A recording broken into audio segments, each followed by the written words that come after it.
আপনাদের সবাইকে স্বাগত জানাই জার্নাল পর্যালোচনায়। সঙ্গে আছি সৈয়দ ইশতিয়াক রেজা। নিশ্চয়ই দেখেছেন সামাজিক মাধ্যম সহ বিভিন্ন অনলাইনে যে স্বাধীন বালুচিস্তান ঘোষণা করা হয়েছে এবং বলা হচ্ছে 85% এলাকা এখন বিদ্রোহীদের নিয়ন্ত্রণে রয়েছে। সেটা নিয়েই আমাদের আজকের আলোচনা। দীর্ঘ লড়াই, টানাপোড়েন এবং টালবাহানার অবসান ঘটিয়ে অবশেষে স্বাধীনতা ঘোষণা করল বালুচিস্তান। সম্প্রতি এরকম একটা বিবৃতি আমরা দেখতে পাচ্ছি বিভিন্ন গণমাধ্যমে, সামাজিক মাধ্যমে। কোনো সংগঠনের নাম সরাসরি উল্লেখ করা হয়নি, তবে ধারণা করা হচ্ছে এটি বালুচ লিবারেশন আর্মির একটি স্টেটমেন্ট। সেখানে বালুচিস্তানকে রিপাবলিক অফ বালুচিস্তান নামে একটি স্বাধীন দেশ হিসেবে ঘোষণা করা হয়েছে। 85% এলাকার নিয়ন্ত্রণে। সোশ্যাল মিডিয়ার একটি পোস্টকে কেন্দ্র করে রাতারাতি শোরগোল পড়ে গেছে।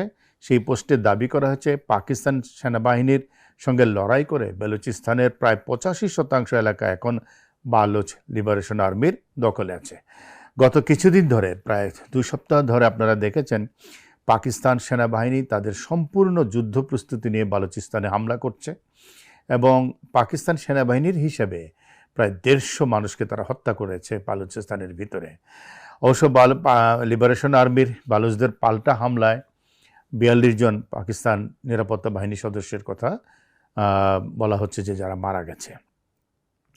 এই পোস্টের পাশাপাশি নতুন দেশের জাতীয় পতাকা, জাতীয় সঙ্গীতও প্রকাশ করা হয়েছে এবং আরও দাবি করা হয়েছে বালুচিস্তানের সোনা এবং তামার খনি, 150টিরও বেশি প্রাকৃতিক গ্যাসের খনি এবং 1200-র বেশি কয়লা খনির নিয়ন্ত্রণ এখন সম্পূর্ণভাবে স্থানীয়দের দখলে আছে। এখানে শেষ নয়, নতুন রাষ্ট্র হিসেবে বালুচিস্তানের নিজস্ব প্রতিরক্ষা বাহিনী গড়ে তোলার কথাও তারা জানিয়েছে এবং সেখানে তাদের দাবি যে প্রায় 5 লক্ষ সদস্য বালুচিস্তানের মিলিটারি, নৌসেনা, বায়ুসেনা এবং প্রশাসনিক ক্ষেত্রে ইতিমধ্যে কর্মরত রয়েছেন। বিদ্রোহীদের দাবি বালুচিস্তানের যে অংশগুলোতে এখনও পাকিস্তানি সেনা রয়েছে 2026 সালের মধ্যেই তাদেরকে সেখান থেকে সম্পূর্ণভাবে বিতাড়িত করা হবে। বর্তমানে পাকিস্তানের সেনাবাহিনী এবং পুলিশ বাহিনীতে কর্মরত বালোচ এবং পশতুন সম্প্রদায়ের যে সদস্যরা আছেন তারা দলে দলে পদত্যাগ করছেন। এই পরিস্থিতিতে আন্তর্জাতিক সম্প্রদায়ের কাছে বালুচিস্তানকে একটি স্বাধীন রাষ্ট্র হিসেবে স্বীকৃতি দেওয়ার আহ্বান জানিয়েছে বিদ্রোহীরা।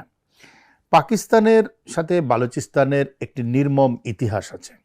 পাকিস্তানের দক্ষিণ পশ্চিমে অবস্থিত বালুচিস্তান সবচেয়ে বড় প্রদেশ, 44% এলাকা জুড়ে, অথচ সবচেয়ে দরিদ্র প্রদেশগুলোর একটি। খনিজ সম্পদে সমৃদ্ধ, কিন্তু সেগুলো লুট হয়ে যায় বলে অভিযোগ আছে। এর ইতিহাস হাজার হাজার বছরের পুরনো, ঐতিহ্যগতভাবে একটি কালাত খানাত সহ স্বাধীন অংশে বিভক্ত ছিল।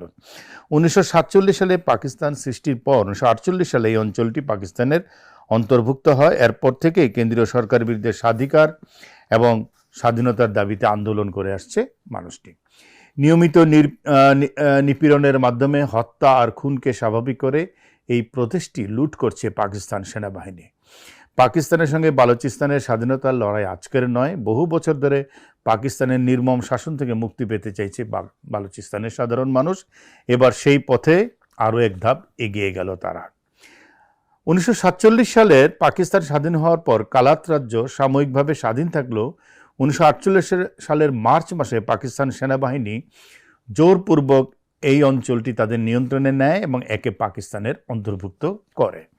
অরিজিনাল যে পাকিস্তান সৃষ্টি হয়েছিল 47 সালে, তখন কিন্তু বালুচ আলাদা জায়গায় ছিল।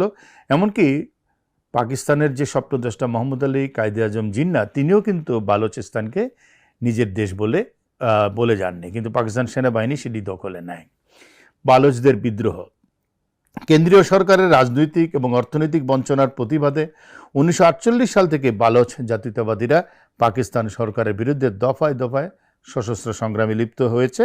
দশকের পর দশক ধরে এই স্বাধীনতার লড়াই চলছে। ঐতিহাসিক ক্ষোভ এবং কারণসমূহ যদি দেখি আমরা, 1947 সালে দেশভাগের সময় একটা অংশ পাকিস্তান, আরেক অংশ ভারত, তখন স্টেট অফ কালাত নামে বর্তমান বালুচিস্তানটি একটি স্বাধীন প্রদেশ ছিল। 1948 সালে মার্চ মাসে পাকিস্তান সেনাবাহিনী হঠাৎ করে জোরপূর্বক এটি দখল করে নেয়, যা বালুচ জাতীয়তাবাদীরা আজও মেনে নেয়নি। অর্থনৈতিক বৈষম্য এবং সম্পদ লুট, বালুচিস্তানের প্রাকৃতিক গ্যাস, সোনা, তামা এবং কয়লার মতো মূল্যবান সম্পদে পরিপূর্ণ, কিন্তু এসব সম্পদ উত্তোলনের মাধ্যমে পাকিস্তানের কেন্দ্রীয় সরকার নিজেরা লাভবান হলেও বালুচিস্তানের মানুষ বঞ্চিত হচ্ছে। তারা চরম দারিদ্র্যে অবস্থান করছে, বেকারত্ব সেখানে সাংঘাতিকভাবে বেশি এবং তাদের সেই অর্থে কোনো মানবাধিকার নেই। বালুচিস্তানের স্থানীয় সংস্কৃতি এবং রাজনৈতিক অধিকার হরণের পাশাপাশি পাকিস্তানি নিরাপত্তা বাহিনীর বিরুদ্ধে ব্যাপক মানবাধিকার লঙ্ঘনের অভিযোগ রয়েছে। সন্দেহভাজন রাজনৈতিক কর্মী, বুদ্ধিজীবীদেরকে নির্বিচারে হত্যা এবং গুম করার ঘটনা বালুচদের ক্ষোভকে আরও বাড়িয়ে দিয়েছে। মেগা প্রজেক্টে স্থানীয়দের অবমূল্যায়ন, চীন পাকিস্তান অর্থনৈতিক করিডোর এবং গোয়াদার বদর নির্মাণে স্থানীয়দের স্বার্থ সম্পূর্ণ উপেক্ষা করা হয়েছে। বেলুচদের আশঙ্কা, এসব প্রকল্পের ফলে বহিরাগতদের অনুপ্রবেশ ঘটবে এবং তারা নিজেরাই একটা সময় নিজেদের ভূমিতে সংখ্যালঘুতে পরিণত হবে। বালুচিস্তানের স্বাধীনতার সংগ্রাম যে বললাম এতক্ষণ ধরে, নতুন কিছু নয়। বহু বছর ধরে তারা 1948 সাল থেকে এই লড়াই করছে। ফিলিস্তিন যখন থেকে লড়াই করছে, বালুচিস্তানও লড়াই করছে। এবং দুঃখজনক হলো যে সেখানে চরম মানবাধিকার লঙ্ঘন ঘটছে, মানুষ দারিদ্র্যসীমার নিচে বাস করছে, কিন্তু অত্যাচার নিপীড়ন বন্ধ হয়নি। এখন যখন ঘোষণা এসেছে তারা 85% এলাকা নিয়ন্ত্রণে নিয়েছে, দেখবার পালা আগামী দিনগুলোতে সত্যি সত্যি বালুচিস্তান স্বাধীন হয় কিনা। আজকের মতো জার্নাল পর্যালোচনা এখানেই শেষ করছি। সবাই ভালো থাকবেন।